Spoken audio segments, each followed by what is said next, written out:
Right. Yeah. So that's, and I think Jesse's looking for that nine, right? I don't think he's sold on Kyle. And, Tammy is a prospect. I think he's got a lot of talent, but hasn't played a lot of games, Mhm. both for club. And so he had another year. So like, I don't think that you want to have to rely on him if you're going into a World Cup. A player like Promise David shows a lot of opportunity. Ike Ukbo seems to be a totally phased out of the picture, so you have to again add another attacking option. Mhm.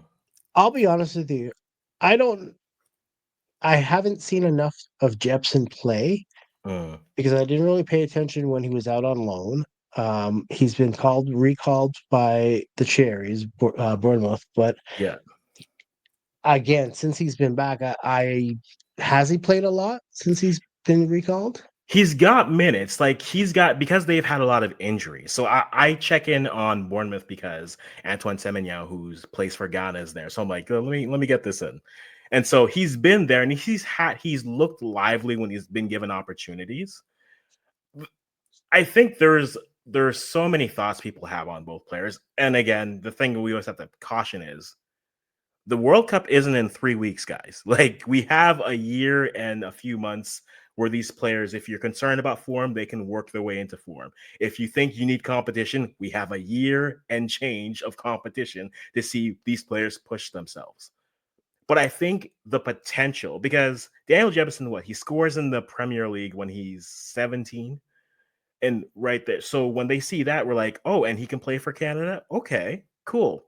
And then there was a flirtations of him going to the Gold Cup in 2022. He said because that was at the same time him Hearn was trying to recruit him and Marcelo Flores at that point, and both those were the big things, and both said no, and that's fine. Promise David again is a nine who is scoring right now, and I think if you look at Jonathan David as that second striker, that roaming more of that 10 role, not the nine, Mhm. you need a nine that A can keep up with the pressing demands of Jesse Marsh, but then B also be clinical. Now, if you think Promise David is that person, give me the cousins, right? Give me all three cousins. Give me David, David, and Davies on the pitch. Let's have fun with confusing them. But I think you have time to build. It's the same way that you mentioned Jaden Nelson. Do I think he walks into the team and he starts over Schaffelberg? No. But I do think if I'll say this. I do think if you look at say that left side, can I do better than Jacob Schaffelberg? If I can, I would be remiss not to try to. Blah, blah, blah, blah, blah, words. Well, I'm expecting. I mean, if it's my pick on the wings, you have Tajon on one side and you have Ali Ahmed on the other. I don't hate that idea. I don't hate it. And maybe because they just signed, sealed, delivered, Promise David and Daniel Jebbison, I'm like, hey, Kevin, if you could slip this envelope to Luca Coliosho maybe and see what he thinks. But like, maybe that's just where my Okay, mind is. so Yeah. this is also where I have a little concern over chasing dual nationals, right? I want people who want to play for Canada first and foremost, not have to beg them to come for this project or to have to sell this to them, right? There should be some of these a lot of these players should be honest with themselves and should be able to look at themselves and be like, I'm probably not in the future of this team or that country, Mm. right? A player like Jeppson, I'm sorry, I don't think England has him in their senior vision, I don't think so either. at least anytime soon. Not now. And I think Yeah. he's starting to realize that, you know what, if I want to have any chance of playing in a World Cup, I think Canada might be a better option. I don't know you know, how we were able to get up because Promise David probably would have an opportunity. But here's what I think sometimes, depending on when it comes to if you're from an African country, um, and you might know this better, if you're not born and raised there and you're African from outside, you're not often given the same value of talent over born Africans, and that's often the reason why a player will be like, I'm going to play for Canada versus going to play there. I Or my think parents want I had a conversation with a Parisian Senegalese, Mo football, and we had a little bit of this talk. But I will say to this, I think the way that I don't think Promise, if Promise even went to play for Nigeria, Nigeria have more nines than some teams have quality talent. So it's like, if he goes there, who is he going to? I think if he's not. you look at opportunity in Canada, you see Jonathan David, and then Kyle Larin in and out of form, Tani Oluwasi.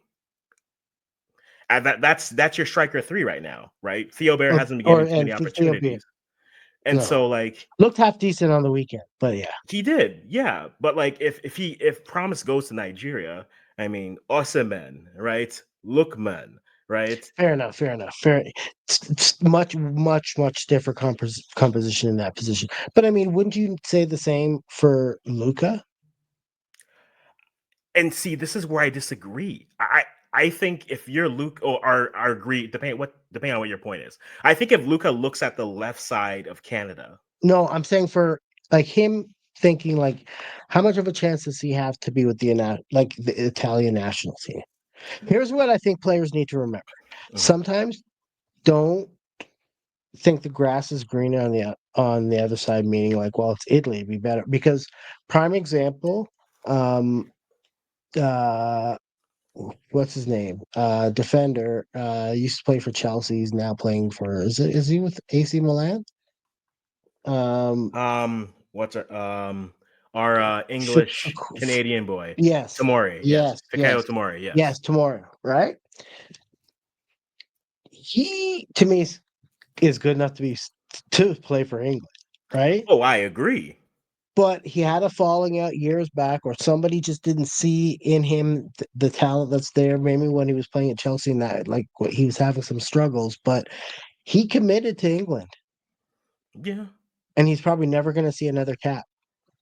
And I mean, if he's content with those 3 caps that he's had, that's fine. But I mean, mhm. he's played or 5, or he's played too many that he can make a switch. I Yeah, think, yeah. And I think right? for like, yeah, and every player isn't always going to be wired that way, right? Not every player is going to look and Right say, I there's opportunity for you to play, but sometimes they're wired to say, I want to chase this now, challenge, part and that's fine.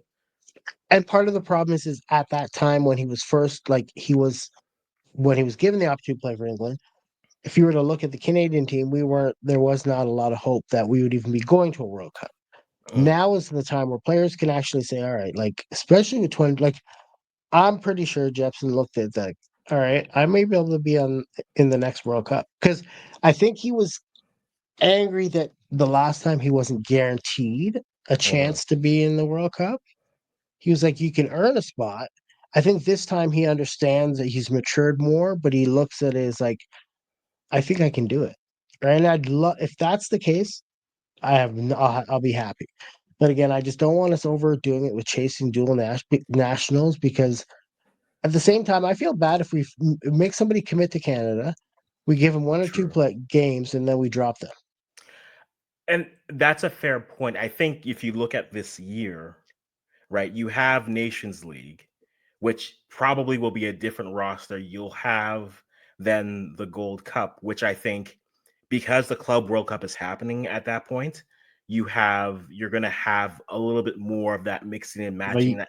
And I yeah, think, and like I've said it for a while, I figured that maybe they'll give the Gold Cup to be like, okay, maybe this is a Daniel Jebbison, this is your tournament, similar to what they did with Tejan 4 years ago. Oh, we're old.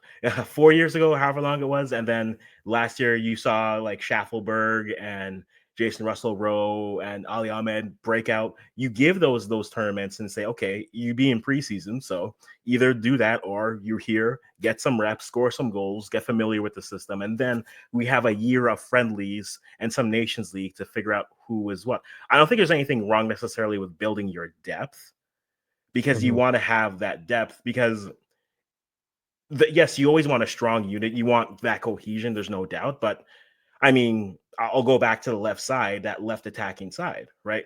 right now the depth of it, I'll use Andrew Schaefer's thing.